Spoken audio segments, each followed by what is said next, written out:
हम जो सारी स्टोरी देखने वाले हैं सूजी ने पर्सपेक्टिव से देखने वाले हैं और वो 7 साल की है अभी इस फ्लैशबैक के अंदर, तो प्रॉपर्ली उसे हर चीज समझ नहीं आएगी बट हमें आ जाएगी। अभी सूजन बताते हैं कि विंजन की मदर इधर बहुत हार्ड वर्क करती थी, उन्हें जो भी काम दिया जाए वो सब करती थी क्योंकि वो चाहती थी कि उनका बच्चा ठीक हो जाए बस। सूजन आगे बताते हैं कि ऐसा बहुत होता था कि जो शामन है वो विंजन की माँ को अपने पास बुलाता था, उसके वर्कर साहब बोलते थे कि शामन आपको ढूंढ रहे हैं, फिर उसके पास चले जाओ। वो क्यों बुला रहा है आई थिंक तुम समझते हो, फॉर सम फेवर्स। पर हाँ सूजन को भी ये कुछ समझ नहीं आता। आगे सूजन बताते हैं कि मेरी मदर नहीं थी पर विंजन की मदर मेरे को बिल्कुल अपनी बेटी की तरह ट्रीट करती थी, तो मेरे लिए वो मेरी माँ समानी थी। वो मेरे लिए कैंडीज लॉलीपॉप बहुत चीजें लेके आती थी। For me she was an angel. और अभी जब विंजन की माँ सूजन को दे रही होती है लॉलीपॉप, तब फिर शामन के लोग आते हैं, बोलते हैं कि शामन आपको बुला रहा है। देखो विंजन की मदर वापस चले जाती है और सूजन को लगता था कि विंजन की मदर को कुछ ट्रीट वगैरह मिलती होंगी, तो वो आज उन्हें फॉलो करती है। सूजन आगे बोलती है कि उस दिन मैंने जो देखा आई थिंक मुझे वो नहीं देखना चाहिए था, कुछ तो बहुत बुरा हो रहा था। शामन कुछ बहुत बुरा कर रहा था उस प्रिटी लेडी के साथ। शामन यूज्ड टू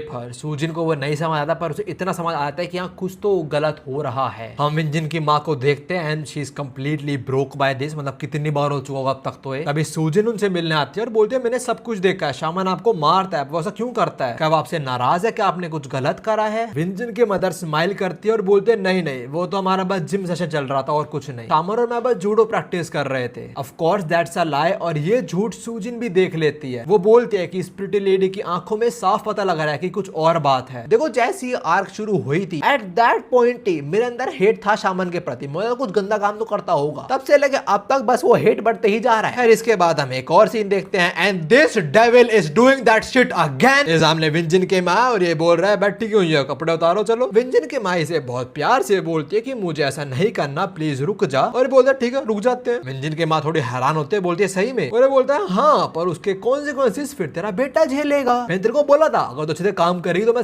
फ्यूल भेज दूंगा, पर अगर तुम नहीं करेगी तो फ्यूल वापस नहीं जा पाएगी। एंड ऑल्सो अगर मैं तुमको यहाँ से निकाल दिया फिर तुम रहोगे कहाँ पे, पैसा कैसे कमाओगे, और अगर तूने मेरे लिए काम नहीं करा तो क्या पता मैं तेरे बेटे को सैक्रिफाइस कर दूं। विंजन की माँ ऑफ कोर्स ऐसा नहीं होने देगी, और अगर तुम ऊपर ऊपर देखो तो वो अपने बच्चे के लिए सब कुछ सैक्रिफाइस कर रही है। खैर शामन की बात सुन के वो समझ आती है कि वो द ट्रैप हो चुकी है, she can not escape this hello. तो वो रोते हुए शामन से पूछते कि तुम ऐसा क्यों कर रहा है, हमने ऐसा क्या करा है कि हम ये डिजर्व करते हैं, मैंने या मेरे बेटे ने ऐसा क्या ही कर दे तेरे साथ। जैसे विंजन की माँ ने ये बोला शामन को कुछ मूवमेंट्स याद आते हैं पास्ट के, जहां हम एक लेडी को देखते हैं जो रो रही है और उसके बाद हम एक बंदे को देखते हैं, एक बहुत मस्कुलर बंदा, ये विंजन का पापा है। इन दो को याद करके शामन को गुस्सा आता है और वो विंजन की माँ को पीटना शुरू हो जाता है। विंजन माँ को गालियां देता है और बहुत चिल्ला चिल्ला के बोलता है कि तू बोले तूने क्या करा, तुझे पता नहीं तूने क्या करा तुम लोगों ने, you think you are the victim here don't you, you think I am a villain. ये बोलने के बाद